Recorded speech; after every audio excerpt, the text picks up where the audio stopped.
Welcome back, students. Myself Sir Sunil, your chemistry teacher. Good morning, dear children. How are you all? Fine. I hope you all are fine. You are enjoying holidays. Okay, students. And we are discussing in class 7 our unit 2nd, elements, compounds and mixtures. From this chapter, today we are going to discuss one important concept, separating the components of mixtures. So students, please take out your book and ready to watch this session carefully.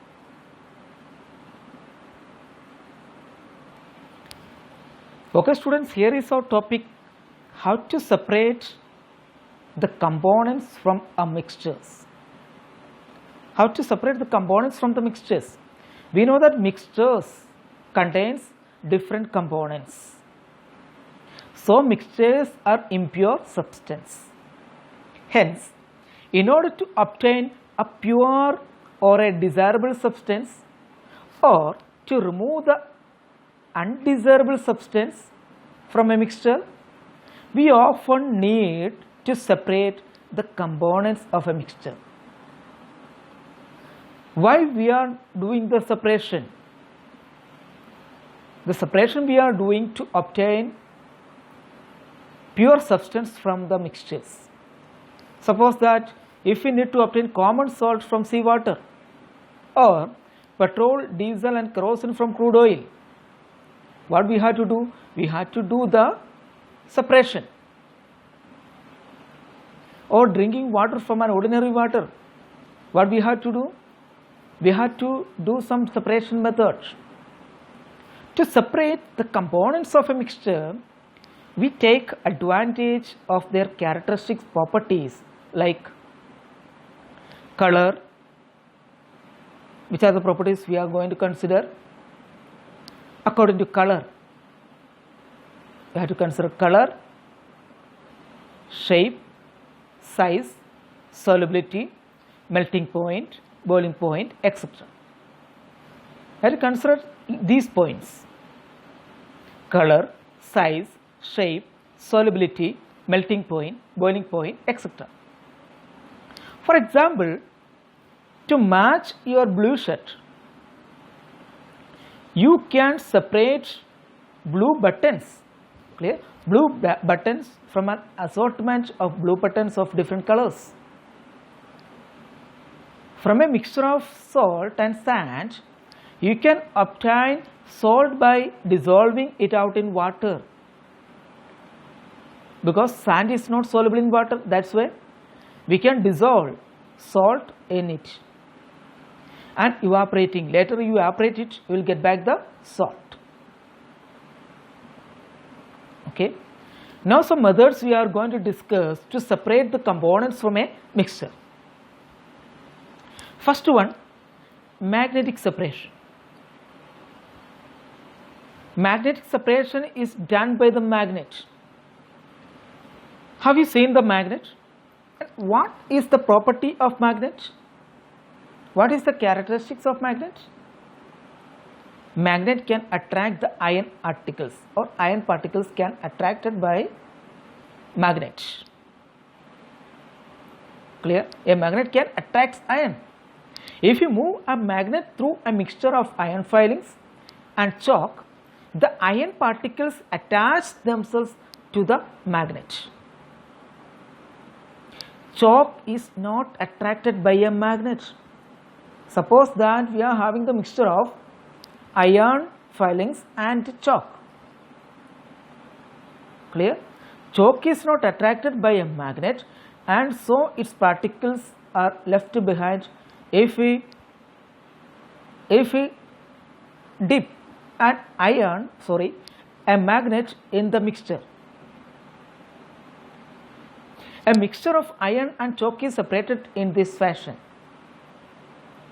A method such as this, in which a magnet is used to separate the components of a mixture, is called magnetic separation. Is called a magnetic separation. Clear? A method such as this in which a magnet is used to separate the components of a mixture, then this method is called magnetic separation. Here you can see. Clear? It's a magnet. Magnets attracts iron particles from the mixture of chalk and iron particles. Okay, here. Now another method is evaporation. This method is used for separating a solid from its solution.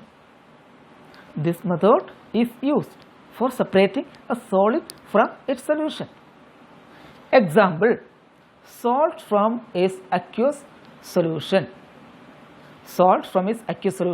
We can use the method evaporation. The solution is taken in a china dish. First of all, you have to take the solution in a china dish. Okay, here's china dish. The solution should be taken in a china dish. Okay, students, and the dish is placed over a flame. Okay, the dish should be placed over a flame. The water slowly. Then once we heat the china dish, the water evaporates slowly, leaving back the salt as residue. Okay, this is the diagram. Now we are going to discuss about crystallization. While evaporating a solution, a stage comes when the amount of solvent becomes very little. Then while evaporating a solution, a stage comes when the amount of solvent becomes very little. This solution is called a concentrated solution. When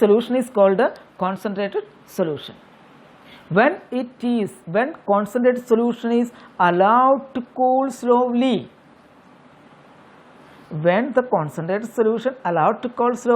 what will get?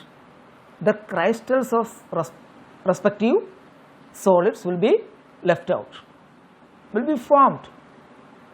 This process is called crystallization. Crystallization is used to obtain a substance in the pure state. Okay, students. Now we are going to discuss obtaining common salt from seawater. Which method we will use? Which method we will follow to obtain common salt from seawater? The method is used on a large scale to obtain common salt from seawater. Which method we use? As you know, seawater contains salt, so we can call it as salt solution. We can say the seawater as a salt solution because it contains too much salt. Seawater is collected in shallow pits dug on the seashore. The heat of the sun makes the water evaporate. When enough water has evaporated, the solution becomes concentrated. Then the salt begins to crystallize. See, obtaining common salt from seawater. The seawater collected in these pits, and by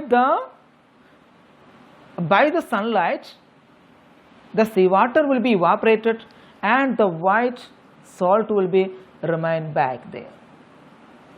Okay, remain back there. You can see here in the diagram. Okay, students. Now, the salt is further purified. In the diagram, we can see that the salt we got, that's much pure. That is not pure salt. The salt is further purified and mixed with a chemical called sodium iodide. The salt is purified and mixed with a chemical called sodium iodide. This mixture is called iodized table salt. The table salt which we are getting from the shop, that is iodized salt. You have to verify that whether we are getting iodized salt or not. Okay, why? Because lack of iodine in our diet may cause disease goiter. That's why we have to always use iodized salt. Clear? Sodium iodide contains in iodized salt. Clear? In sodium iodine means there is iodine is contains there. Clear? Now we are going to discuss dissolution and evaporation. Clear? Here is a diagram, you go through it. It's a diagram dissolving out salt from salt sand mixture. Here is a, first of all we are mixing salt and sand in a beaker. Clear? Now we got mixture of and stir it, then we will get a mixture of sand and salt, salt and water. Now we are going to heat the mixture. Later we are going to heat the mixture. Here we are going to heat the mixture. Okay, the mixture is warmed. Then what to do? We have to pour this mixture, clear, in a funnel. In the funnel we can see that there is a filter paper. We kept a filter paper here, clear.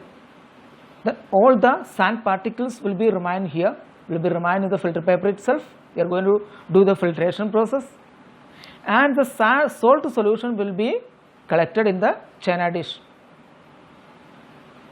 and we allow this solution to evaporate.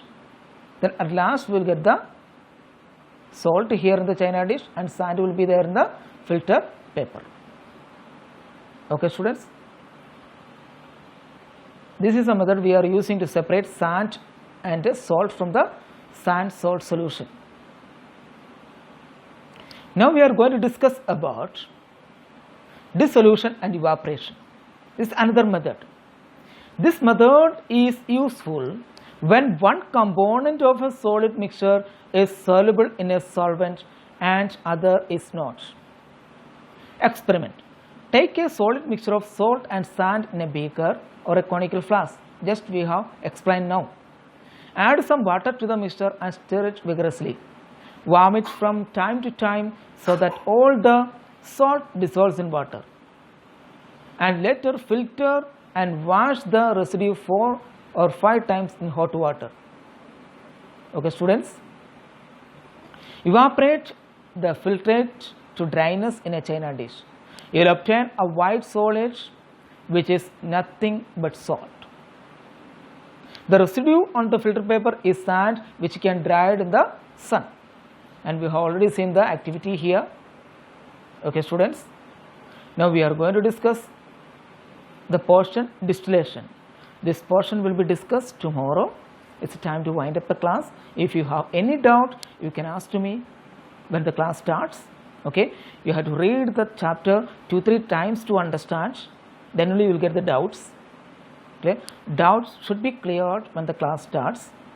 Okay students, now till the next section, goodbye and have a nice day.